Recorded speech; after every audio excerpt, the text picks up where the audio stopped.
Good morning and welcome to today's edition of the London Session Open. Today is December 21st, 2018, and it's 11 minutes past 7 a.m. in London when I'm recording this market update.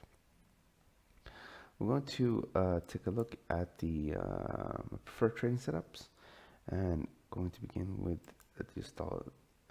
We'll begin with dollar versus the Swissie and a few more other markets. And we're going to take a look at as well at the other markets. All right, so this is the dollar versus the Swiss franc, and this is actually a daily chart. If you look at it from a 6-hour chart, it looks more and more like head and shoulders, and it could be that a break to yesterday's low would sort of confirm that we have a break to this little move here. I think, let me check as well, like if we just do a horizontal line like that as well, you can break yesterday's low, and we'll also break the low here from October 15th. And if we flip back to the daily chart, today's high is pretty much at 98.83. We can also just look, this is the 30 minutes, you can see this is sort of this level here. So from that perspective, and if that would be the stop just above today's high and have a break, then we're risking 47 pip. Now, according to the head and shoulder, we could decline down to pretty much 95, 92. This is a 5.2 reward ratio trade, which is definitely interesting and something to that I'm considering to trade. The only challenge is that it's a Friday, it's last Friday, not necessarily last Friday of the month, but trading will be closed for a few days next week. So I'm not sure if people will be ready to commit much more to the market. This is the Spanish stock market, and it looks like it's open now, and we could have traded this yesterday. This is not necessarily the most solid pattern, but it's a break to the October low here, and you have a double bottom that we breached, and then you have as well this ascending triangle, descending triangle that we actually triggered already on September. And this is pretty much the whole base of the triangle, and that sort of is to extend the target, and that sort of suggests we can trade lower to maybe 83.57. And then, as you know, US stock markets have a little bit more to decline, I think, before we reach target. So we have a break here. It's a simple break to this double bottom, and that happened already yesterday. Now, as for today, I guess if we bounce back up to something like the breakup point, so up to maybe 86.26, then that might be enough to enter a short position. We can also just put Fibonacci, so that will be slightly less than the first correction. But if Fibonacci will sort of force a sort of, if we have a big correction, we might have correction up to 86.77, and based on the 4-hour, actually based on the 30-minute, probably better. I'm not really sure exactly, but if we put the stop loss still at yesterday's high, I think that's still sort of the best case, because that's also the breaker candle. Then if one would short on the break here, so pretty much at 86.30, then at least for this little section here, the risk reward is just 3.28, which is, again, it's a solid pattern.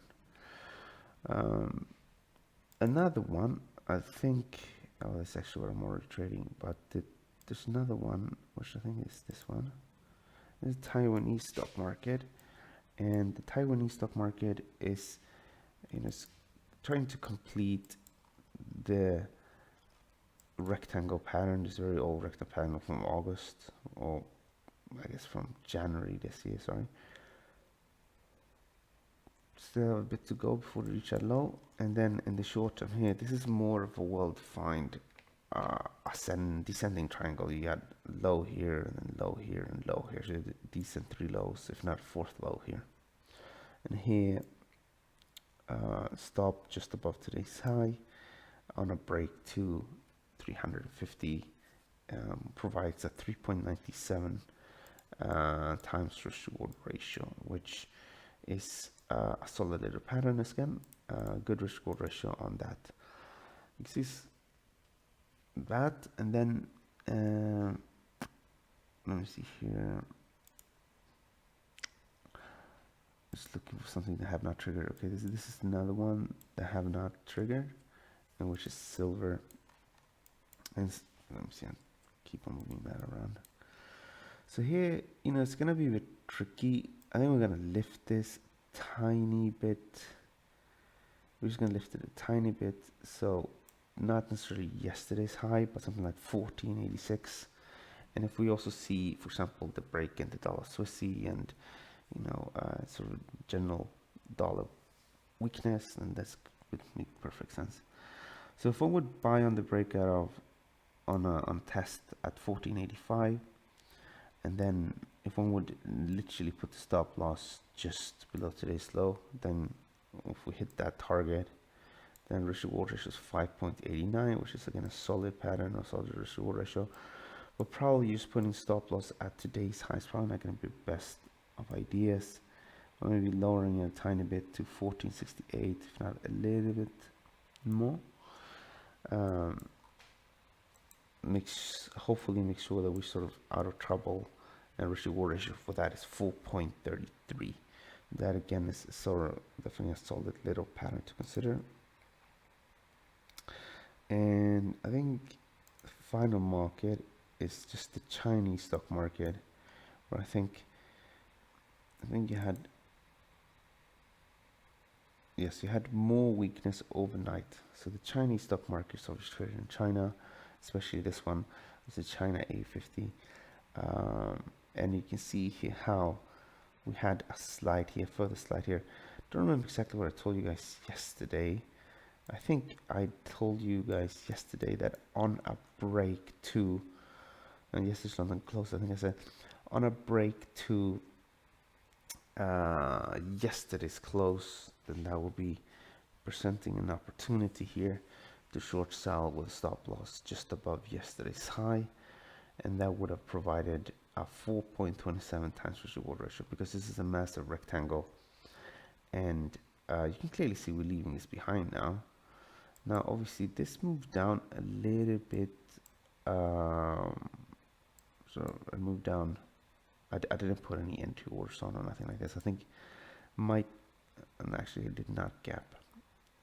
Here, I think again maybe a little bit of a corrective move, maybe up to just yesterday's low, so pretty much 10,502 could probably be it, and that could potentially present sort of again a decent risk reward ratio. I mean, it is a very good risk reward ratio trade, and this could be an add-on.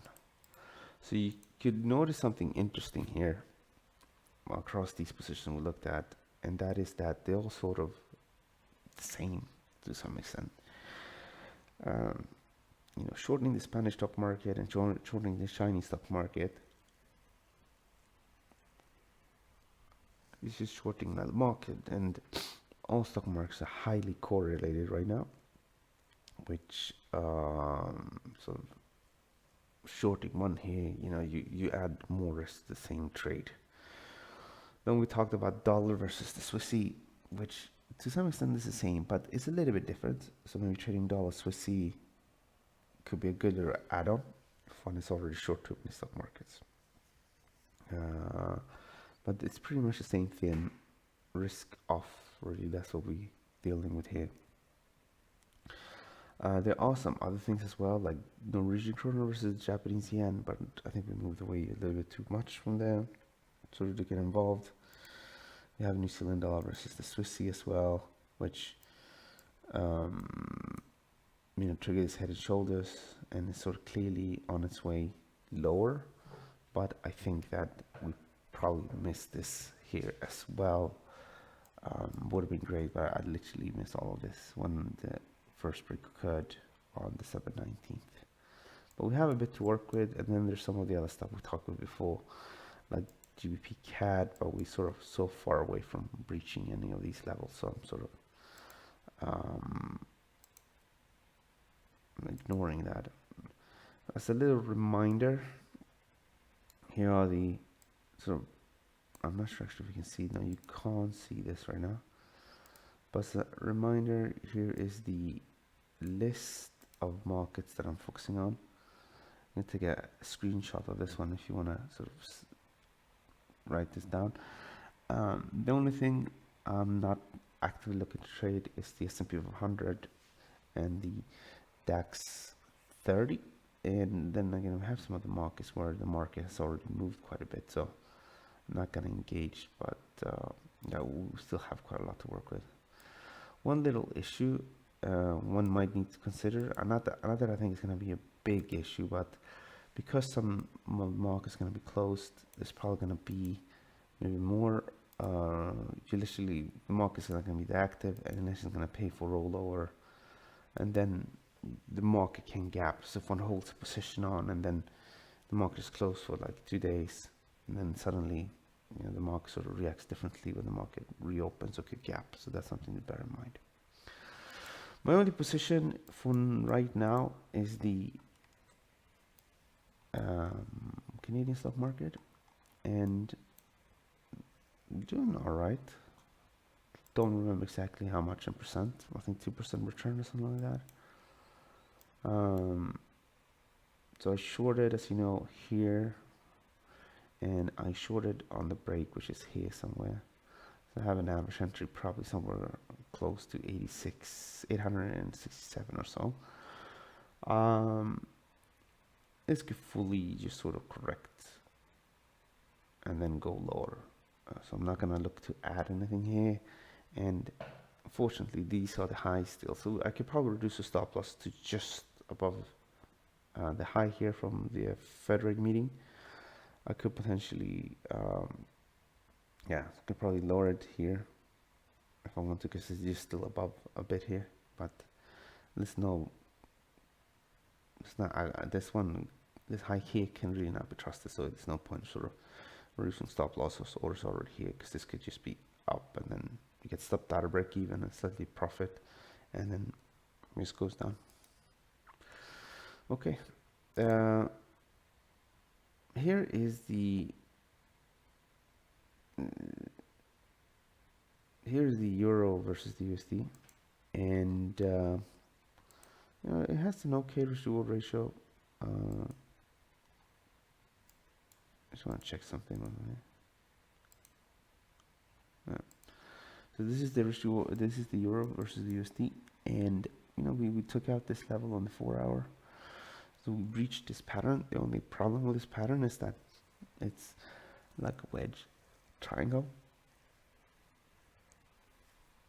So it's not the most reliable pattern, but we took out the high, and probably go up and then down and then potentially upwards. Yesterday you had a significant correction to 1362.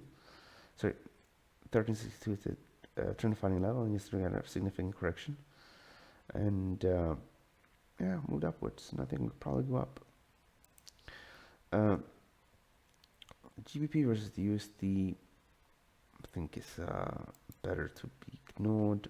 There's nothing really here that makes me extremely interested.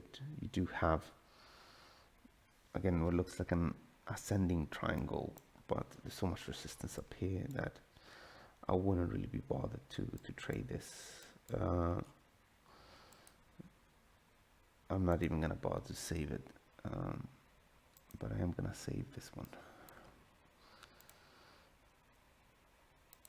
Okay, and dollar versus the Japanese yen, significant decline yesterday, and notice this after the fact, but the descending triangle pattern here, traded lower, almost reached target here of 163 pip, And we definitely left behind this whole area, I think now, and we can probably put fibs on the trend defining level, which is sort of the last major high.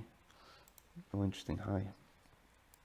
And we might have maybe a correction to a level between the first fib and the 50% correction level. So we're looking at pretty much this low here again, so around 111.58, and then from this level here, probably slightly further weakness, as long as not stock markets don't totally sort of turn bullish or something. So I think that makes sense. And then back to the low, and then probably even lower here than to 109. Looks to me this well that we sort of ended this multi-month trend. So if we take fib from the low to the high, we just reached first fib of this multi-month trend from March 21st. You have your 50% correction at 109.56, and then you have the 61.8% correction at 108.4. So yeah, it really looks like we can have maybe a decline down to 108.4. New Zealand dollar versus the Swissy, and let me see here. Yes, it looks like we moved up, but I think we missed that entry again with a pip or two. I hope you were able to just manually take on that position if you really wanted short. Sometimes it just makes more sense just to manually put the position on. I'm gonna lower this a tiny bit like that.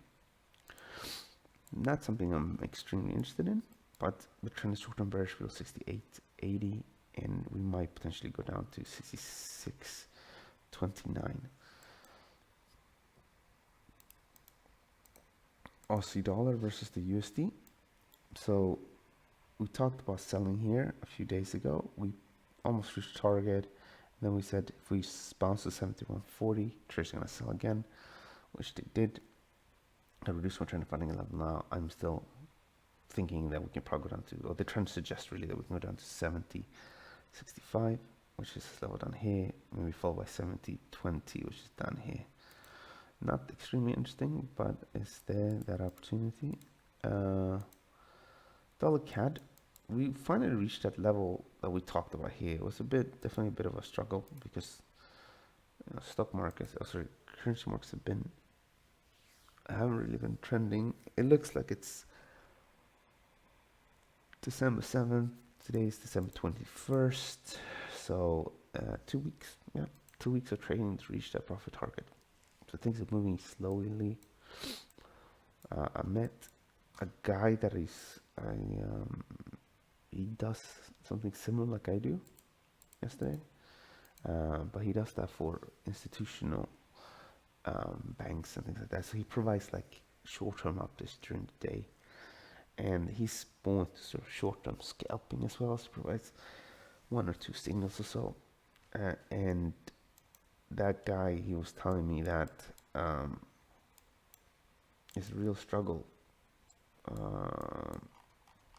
Things are not necessarily just moving, and the CAD yen is definitely moving, but you can see 2 weeks to get 250 pip or so.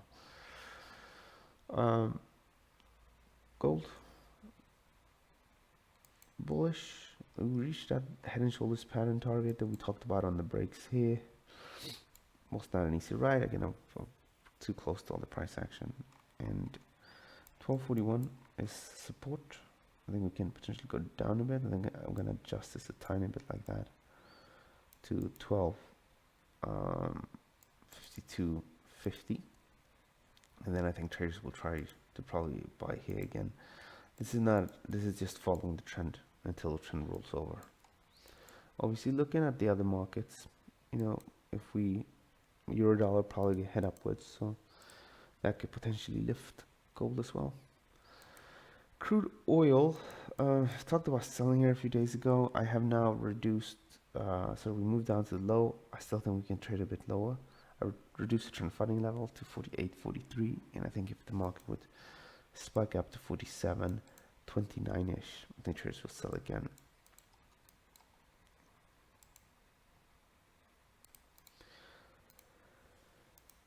S&P, it's lingering around its lows. We still have that pattern target potentially reach at 24.17, which is down here. That will be that double top pattern on the break here. Triangle pattern really. Starting to get quite excessive, this decline.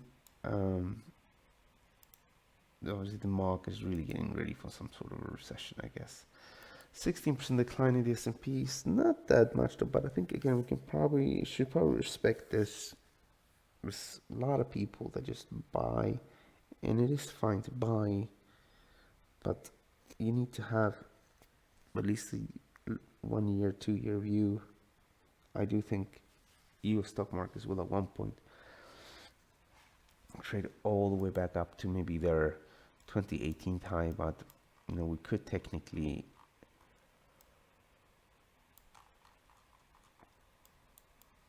move down a bit more. This is just a big rally, and you know, fib from January 2016 to the high. This is the 50% and the 61.8% correction level, so we could technically, you know, see this as well. It's not a solid pattern here to just buy outright. 24% decline is not, it's not the end of the world, and not even 27% decline, which would literally take you back to levels from sort of July 2015, and this would probably be a good so little area to actually look to buy technically, because you have resistance here. Former resistance probably turned into support. As for this in the short term, where do we want to sell? Does it make sense to sell? Well, the trend is clearly short-term bearish below 25.16, and it might make sense to sell, but you know what, I'm not really that interested to sell this market here. It's declined strongly and then just continue to decline without any strong correction, which I don't like that much, but potentially sort of revisit these highs, and it might make sense. You just need to be aware of that. If we take out the high, you'll have more of a squeeze, but then at that point we trade above the third fib, so I don't really think that's going to happen. Then we can probably reduce the trend defining level a tiny bit, maybe like that, but the idea is, you know, up, but then that's it, and then probably down to the pattern like that.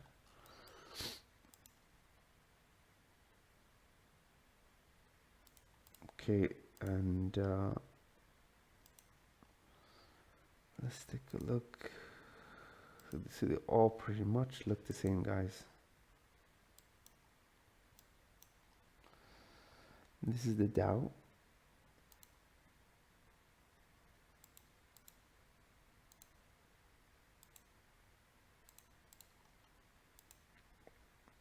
Descending triangle here as well.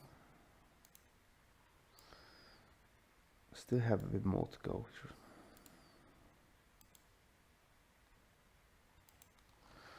So yeah, this is it. I think further declines, and then you're gonna have that corrective, maybe the S&P. I'll give you the Russell levels as well. It's the same sort of issue here, slightly oversold. Would not be selling this right now. Don't like it.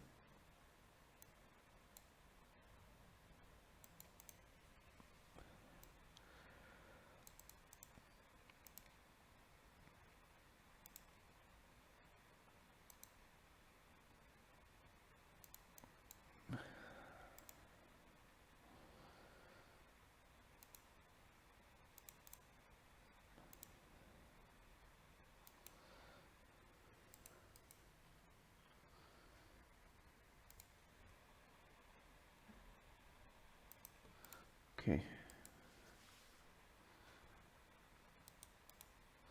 Let's finish with the German DAX. German DAX is looking all right. We're actually about to reach that initial profit target I had, and we talked about selling here. Then we talked about selling up here. I don't think we ever revisit that level, but I think if we would revisit it, then I think traders will try to sell. I'm not going to make any changes here.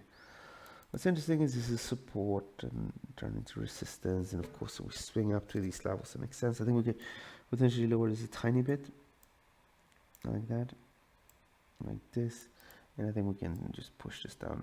Trend defining level is at 10,850. So I would strongly consider to maybe book up profits on this decline, unless you just want to keep on holding on to it. And if not, the trend has now reduced pretty much to just about these highs, so it's almost a risk-free trade, and that is pretty much it. Okay, let's see if you guys have any questions. I'm just gonna save these charts. Also, please note, I'm going to be away, well, taking next week off, and I think the 31st, I'm probably gonna do that off. I'm gonna be off there as well, and I'm probably gonna be back on the 1st, 2nd of January. I just need to double check really when the markets open again, because it's gonna be just bank holidays, and doesn't make too much sense to sort of provide analysis if the markets are closed. Okay, so we don't have any questions, which is all right. If you have any questions during the day, then just let me know. I will probably just still hold on to some positions, maybe look at the markets myself sort of on my downtime next week. So if I do trade and things like that, I will still let you know. Let you know also how I'll do with that Toronto stock market position. And keep you updated, but no 7 a.m. or 9 a.m. updates or London session close next week, and most likely back on the 1st or probably the 2nd of January. Okay. All right. Have a good day, and also good festive season, and obviously Christmas and so on if you celebrate that. And I'll see you guys early next year. Thank you.